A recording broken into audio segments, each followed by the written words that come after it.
Rainbooms hear the untold story of Timothy. One dark night, the Rainbooms, composed of Twilight Sparkle, Sunset Shimmer, Rarity, Applejack, Rainbow Dash, Pinkie Pie, and Fluttershy, were on their way back to Canterlot City. 3 weeks ago, they had won a free weekend vacation to Manhattan, aka New York, on a game show on TV. They enjoyed the vacation a lot, but they were happy to be on their way back home. They couldn't wait to reunite with their old friends, family, classmates, allies, and everybody else, like Apple Bloom, Trixie, Flash, Octavia.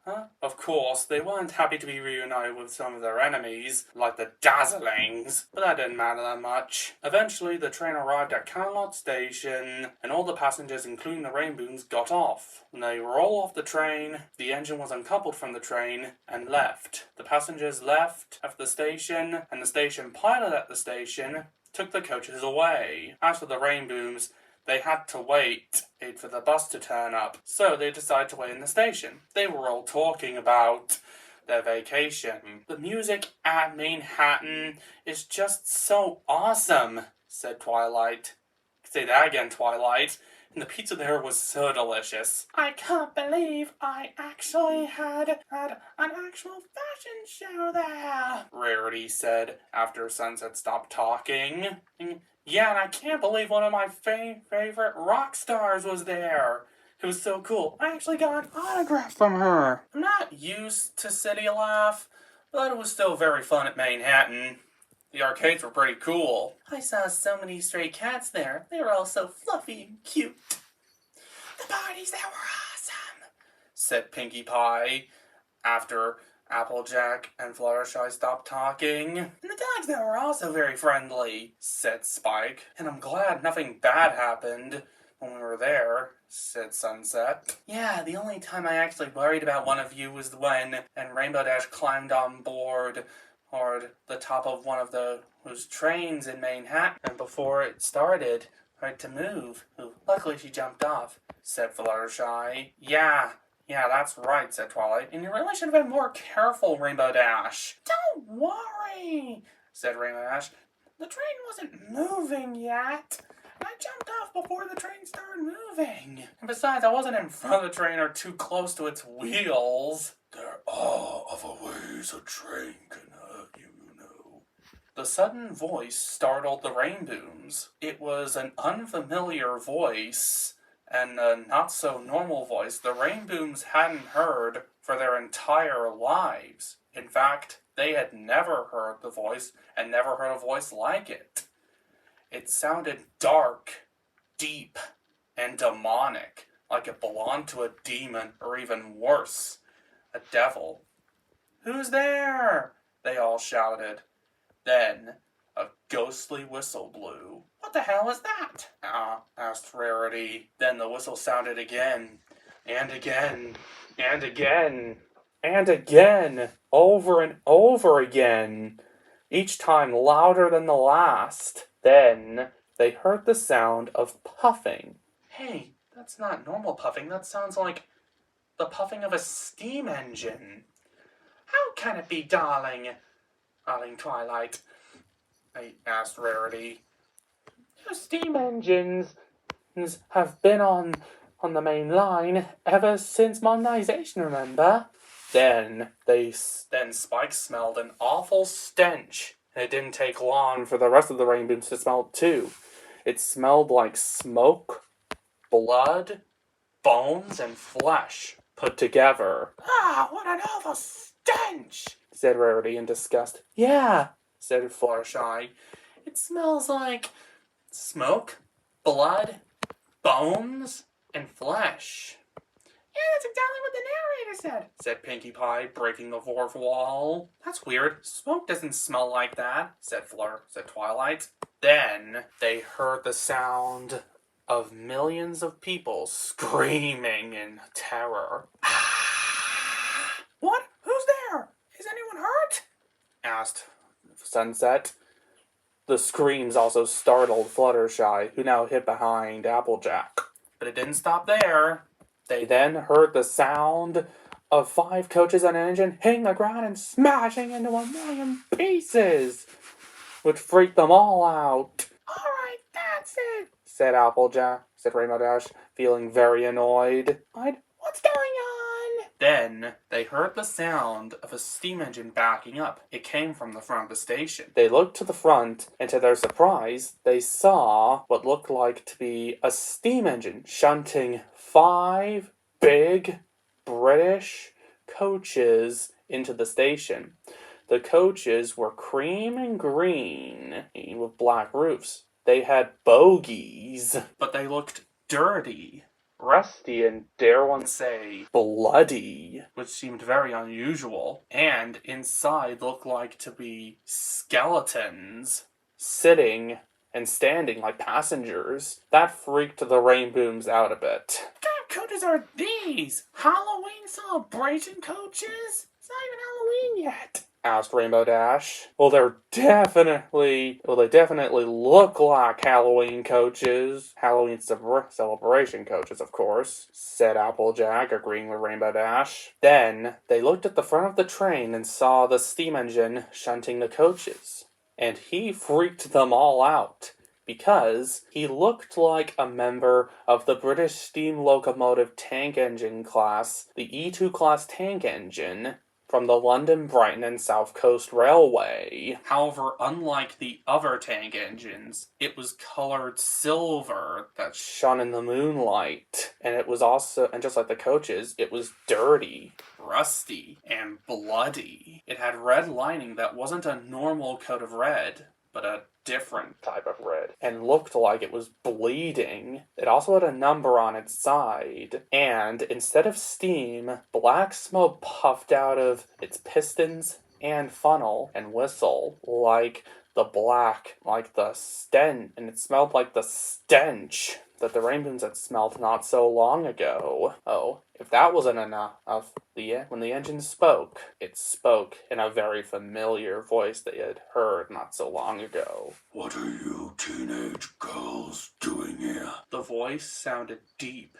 and demonic. Sunset eyed the engine suspiciously when it stopped and said, "I'm going to assume you're the voice that told Rainbow Dash that there were other ways for a train to hurt you." "That's right," said the engine.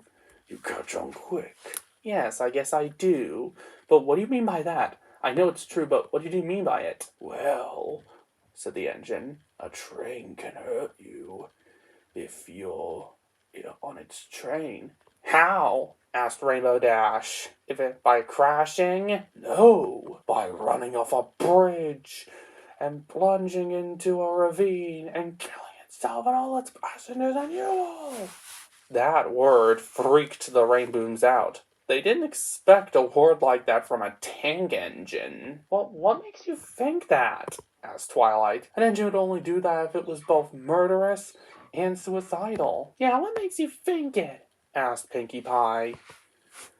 Well, I know a story, and it's all true and really happened on a railway." "What is it? What is it?" asked Pinkie Pie with excitement. "Have you heard of the North Western Railway, or NWR?" "Yeah, of course we have. That railway's famous, and the world-famous Thomas the Tank Engine lives there. And works there. Don't forget works there." "Yeah, I know, Pinkie Pie." "Well, long before that tank engine came to the railway," said the engine, "there was another engine that used to work on Sodor until it had an accident. And this story is about that accident and engine." "Well, what is it?" asked Rarity. "The name of this story is The Untold Story of Timothy. And despite having the word untold in its name, it's not untold and unknown. In fact, every railway company and engine and rolling stock in the world knows about it, talks about it, and thinks about it. But the reason why the story has the word untold in its name is because all believe it should be untold and never should be talked about. Ever. But it's so dark disturbing and unbelievable and outrageous that they can't help but not talk about it. Can't blame them. In fact, it's widely considered to be the scariest ghost train story of all time. Many steam engines and diesel engines and other engines and rolling stock have had their own scary and dark tales, but this one's the most disturbing and messed up of all ghost stories. Well, how disturbing is it? Asked Twilight. Well, this story began a long time ago, and this is the story the engine told. When the Northwestern Railway had first opened, the very first and only engine on the railway was Edward. Edward worked on the railway, but soon the workload became too much for him. So, the first Fat Controller at that time, Sir Charles Topham Hatt, the first controller of the railway, brought a new engine to the railway to help. This new engine was a member of the E2 class tank engines and came from the London, Brighton, and South Coast Railway. The engine's name was Timothy. He had silver paint that shone in the moonlight and blood red lining. He had a number 0 on his side tanks and a very ghostly whistle and a very, very deep voice. He also had a broad smile and wrinkles at the end of his mouth and wrinkles on the rest of his face. But he was an old but kind engine. He was a hard worker, too. However, it was easy for him to lose his temper if something didn't go right or upset him personally. And every time he got angry and cross, his eyes would glow blood red for 1 second. Despite these facts, both Timothy and Edward worked on the railway for a long time, until the workload became too much for both of them, and the Fat Controller brought more engines to help. These engines were Neil, a green box-shaped steam engine with the number 2 on his sides, Glenn, a red coffee pot engine with the number 1, Lady, a beautiful purple small tank engine owned by a family of conductors and station masters, and 98462 and 87546, 2 big, blue, rude, cocky, arrogant, and snobbish engines. And finally, Hero, a big, black, strong Japanese engine from Japan, who was the biggest and strongest engine on the railway and was called the Master of the Railway. Everything on the railway was great, until one fateful night it happened. At the docks, there was a passenger train that was meant to be taken from the docks to Merrick Station. The engine that was meant to take the train was 98462. However, he had broken down when he arrived, and since Timothy was the only engine available, he took the train. He arrived at the docks on time and bumped up to the coaches. The coaches were 5 big coaches with bogies, and they were colored green and cream. Timothy waited while the passengers got on board. When the last passenger got on board, the final door slammed, the guard waved his green flag, and the driver called out, "All steam ahead, Timothy." "Sure thing," he said, and they puffed off, and out of the docks. Timothy was enjoying himself. The rails hummed, and the coaches clattered behind him. But when he approached Merrick Station, it happened. The driver applied the brakes, but for some reason, Timothy didn't stop or even slow down. Instead, he began to go faster and faster and faster. The driver tried again and again and again, but nothing worked. The station master tried to flag Timothy down, but it didn't work, and Timothy shot straight past the station with the coaches and down the line. The driver called out, "Timothy, what are you doing?" But Timothy didn't reply. He just kept on going. He began to go faster and faster and pick up more speed. And, in fact, he even charged up right up Gordon's Hill without slowing down. The coaches growled and shook as he raced along. The guard applied the brakes, but Timothy kept going. His driver and fireman put out the fire, shut off steam, and fiddled the controls, but they wouldn't work either. They didn't even slow Timothy down, even a tiny, tiny bit. The guard peeked out of his window in the back coach to yell at Timothy and his crew and ask them what was going on. But then he froze in terror as he saw what happened next. Timothy changed. His paint became rusty, dirty, and bloody. His lining began to bleed, and his steam turned into dark black smoke that smelled like blood, bone, flesh, and smoke. And then Timothy's eyes turned blood red, and he turned into a demon. When the guard saw this, he opened the door and jumped out of the carriage, knowing what was about to happen. His driver peeked out of the cab and saw that they were heading towards the viaduct, and unfortunately, this happened before the viaduct was complete and was still under construction, and there was still a gap in the middle of the viaduct. His driver called one last time, "Timothy, don't stop, you'll kill us all, what are you doing?" But Timothy still didn't stop. His last words were, "I'm gonna send you all to the graveyard." Heard Timothy, and they looked and saw in horror Timothy's demon form charging towards the viaduct with the coaches. Fearing the inevitable, they all said, "Runaway train!" and got off the track just in time. Timothy then rolled onto the unfinished viaduct and then began laughing maniacally. And then he rolled off the viaduct, plunging into the ravine with his coaches. The passengers and Timothy's crew screamed, but then went silent when the coaches and Timothy hit the ground. The driver and firemen were killed instantly, along with all the passengers. Timothy was also killed upon impact. The guard ran straight to the viaduct, and both him and the workmen looked down and saw the wreckage. The guard and some of the workmen then went to get help, and Edward and Lady arrived with the breakdown train and some trucks, and they looked down at the wreckage. It was most horrifying. Then the crane arms lifted the remains out of the ravine. The coaches were completely smashed into pieces, but all the pieces were rusty, dirty, and bloody. As for Timothy's remains, he was still rusty, bloody, and dirty, but his paint still shone in the moonlight, and his lining was still bleeding.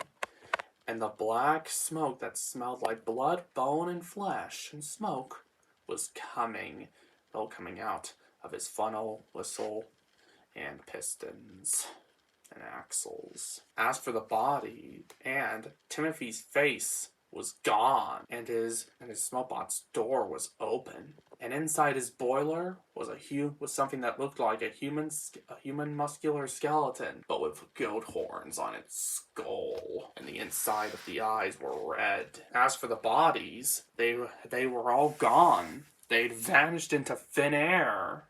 The bodies of the driver and fireman were gone. The bodies of the passengers were gone. No one knew where they went, and no one ever would. Edward then took the remains to the scrapyard, where they were then cut up into scrap, and Lady took the breakdown train away. After that, the guard told the Fat Controller and the engines everything that happened. They couldn't believe it, but it was true, and they knew it. News soon spread, and soon every railway company, railway engine, and rolling stock had heard about it. No one knows why Timothy did what he did. Some thought he went absolutely insane. Others thought he was possessed by the devil, or any other form of demons. But some believed that Timothy wasn't really an engine. That could explain his blood red lining, the fact that his eyes glowed blood red for 1 second when he got angry, and the fact that there was a skeleton with goat horns in his boiler, and why the bodies were gone. But it remained a mystery. The next year, the viaduct had been built. It was the date of Timothy's accident when Edward, the engine, was pulling a passenger train. He was heading towards the viaduct when suddenly him and his crew and the passengers and coaches heard Timothy's whistle over and over again. Each time it got louder. Then, after that, there was the sound of puffing that wasn't Edward's. Then the stench of smoke that smelled like blood, bones, flesh, and smoke could be smelt. Then the sound of passengers and millions of people screaming, but then going silent was heard, and finally, the sound of 5 coaches and an engine landing on the ground and being smashed into a million pieces could be heard too. But when Edward approached the viaduct on the other side, Timothy's ghost appeared, pulling the coaches. He ran across the viaduct, straight past Edward and the train, but then disappeared into thin air.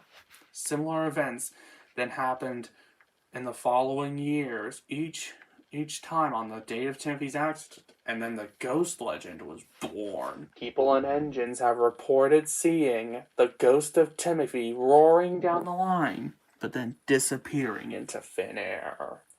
Now every year on the date of the accident, Timothy's spirit runs again as a warning to others, plunging into the gap, shrieking like a lost soul. Now, there are also 3 signs that signal the approach of Timothy's ghost. First, you will hear Timothy's whistle over and over again, each time louder than the last. Then you'll hear the sound of Timothy's puffing. Then you'll smell the awful stench of smoke that smells like blood, bones, flesh, and of course smoke. Then you'll hear the sound of millions of people and passengers screaming in terror, but then going silent. And then you'll hear the sound of coaches and an engine smashing into a million pieces after hitting the ground. And then you'll see, or at the very least catch a glimpse of Timothy's ghost with his blood-red eyes, terrifying appearance, and pulling his 5 coaches filled with skeletons, with 2 skeletons in his cab like drivers and firemen, as he flares past, only to vanish into thin air.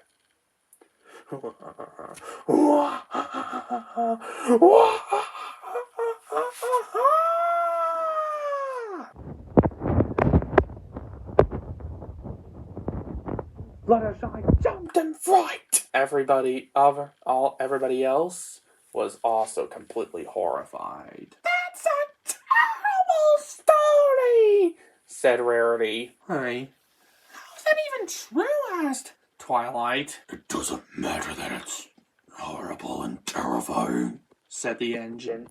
What matters is that it's true. All the Rainbooms were all shocked and horrified from the story. Even Rainbow Dash.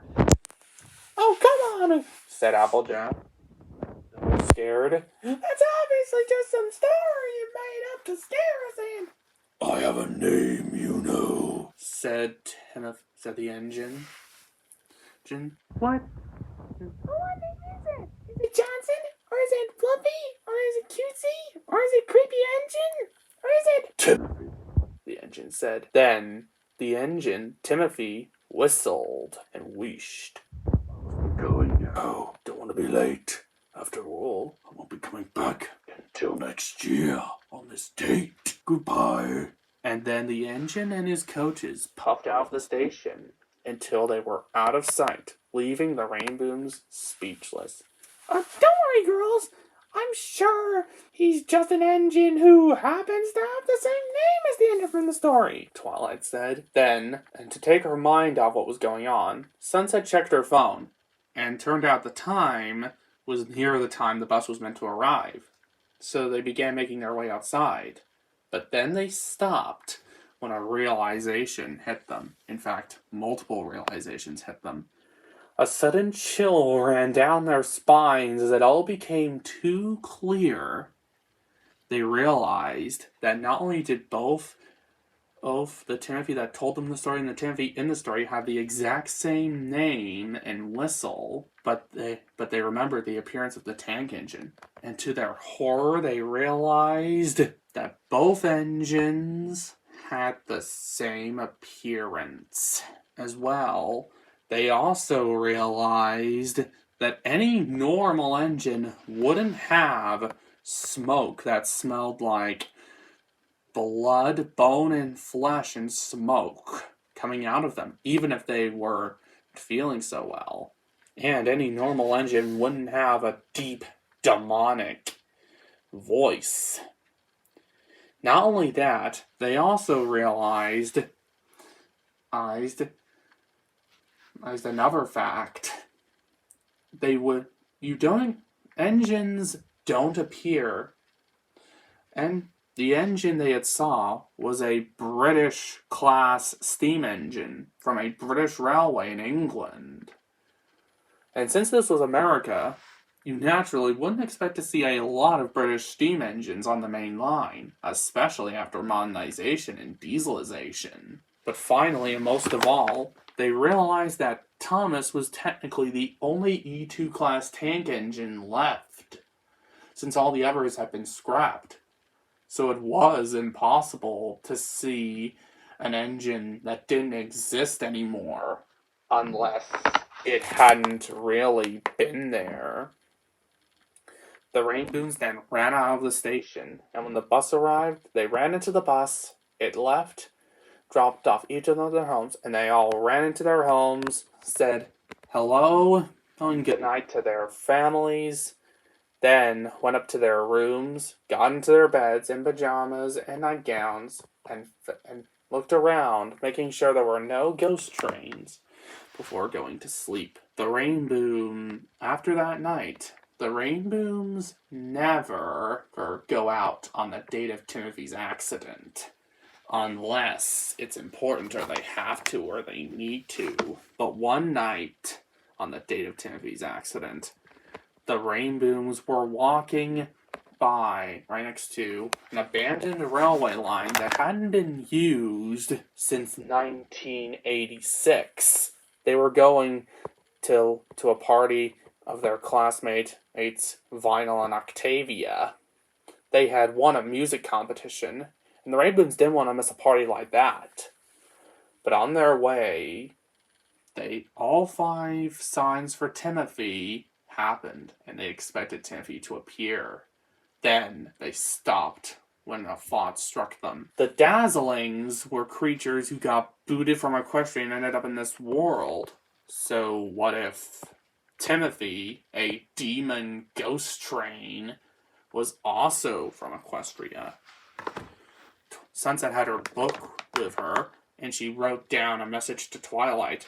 She told her about the story, the Rainbow's encounter with Timothy, and what had happened. But when Twilight replied, the Rainbow's blood ran cold. It turned out there was a legend and story about a demon named Timothy in Equestria who had tried to destroy it before being defeated by Celestia.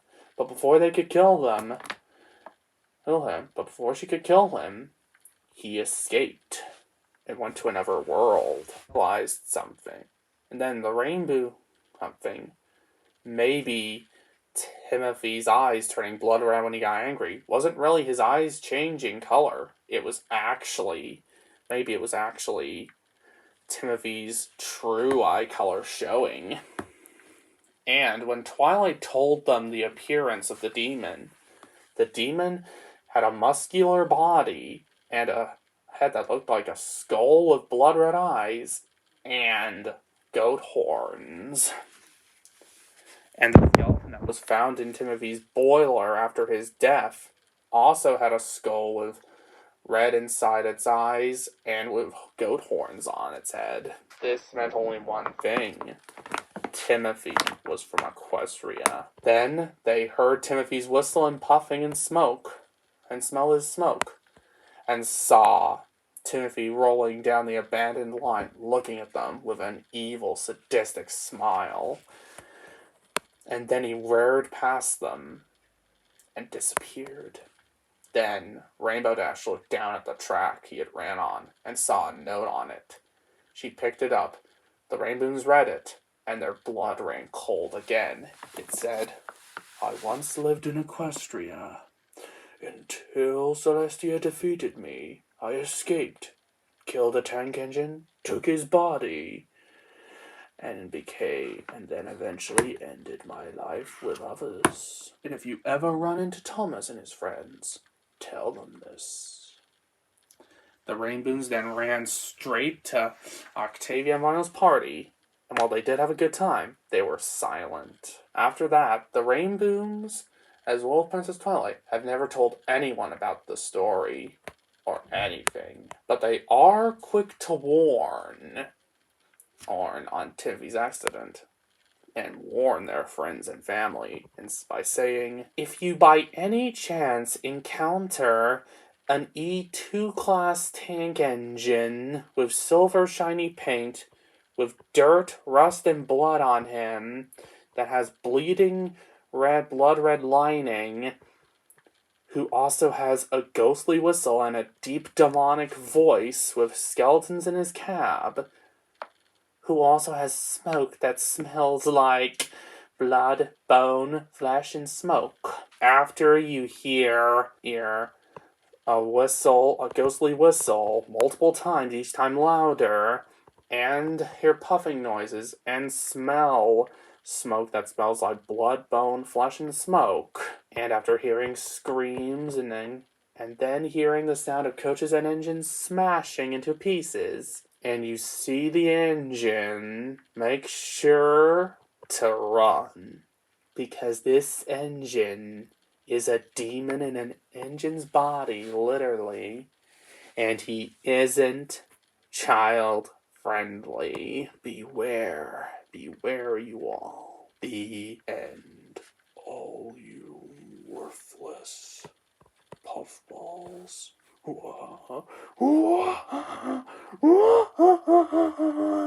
See you next